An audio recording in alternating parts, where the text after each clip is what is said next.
Bonjour à tous, bienvenue dans cette nouvelle vidéo. Nous allons voir aujourd'hui le théorème de Pythagore. Tout d'abord, un théorème, c'est une loi mathématique qui est toujours vraie. On n'est pas obligé de comprendre pourquoi c'est vrai, mais ce qui est important, c'est de pouvoir appliquer cette loi. Pythagore, c'était un mathématicien grec et il a beaucoup étudié les triangles rectangles. Il a fait beaucoup de tests et d'études et puis il a trouvé une loi qui est encore utilisée aujourd'hui et qui est très importante pour la géométrie. Donc Pythagore a étudié les triangles rectangles. Donc ce qu'on va voir dans cette vidéo, ça s'applique uniquement aux triangles rectangles. Si c'est une autre figure, on ne peut pas appliquer ce théorème.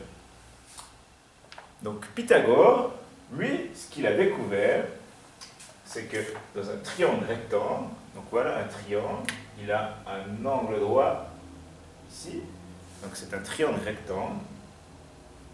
Il a remarqué que si on connaissait ce côté 6, si on connaissait ce côté 4, on pouvait trouver la longueur de ce côté. On va l'appeler ici x. Comment est-ce qu'on peut trouver cette longueur? On va faire ce calcul.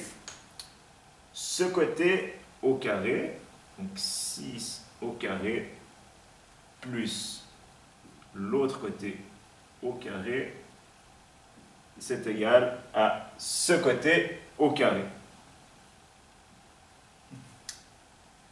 Donc maintenant, nous avons ce qu'on appelle une équation.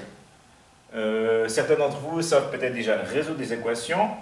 Donc on va voir comment on trouve la solution. Donc on essaie de faire les calculs.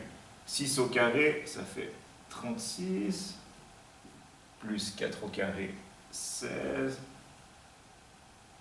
C'est toujours égal à x carré. 36 plus 16, ça donne 52. Égal à x carré. Et maintenant, pour trouver x,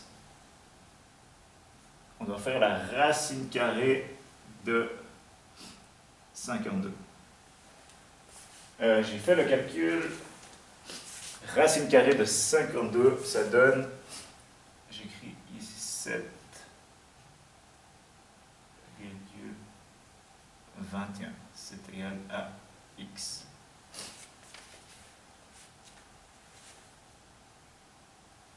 Ok, on va voir un deuxième exemple. Donc, première chose, on se pose la question, où est l'angle droit? L'angle droit est ici. On cherche ici le côté qui est opposé. On va l'appeler cette fois y.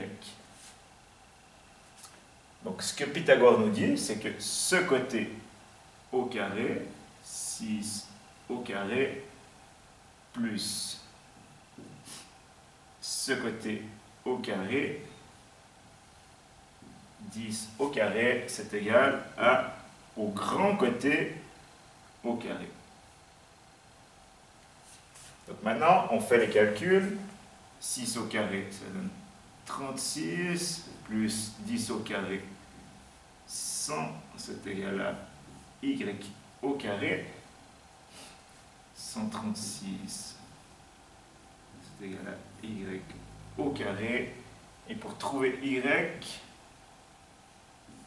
on fait la racine carrée de 136, pardon, et ça donne, je fais le calcul, ça donne 11,66. 11,66. Ok, allons maintenant au troisième exemple, qui est un petit peu différent. Donc, première chose, on regarde où est l'angle droit. L'angle droit est ici. Cet exemple est un petit peu différent parce qu'on connaît le côté qui est à l'opposé de l'angle droit et puis on cherche le côté qui touche l'angle droit. On va appeler ce côté Z. Donc comment est-ce qu'on fait dans cette situation? Donc, Pythagore nous dit que dans cette situation, on va faire d'abord le grand côté, le côté opposé, 12 au carré.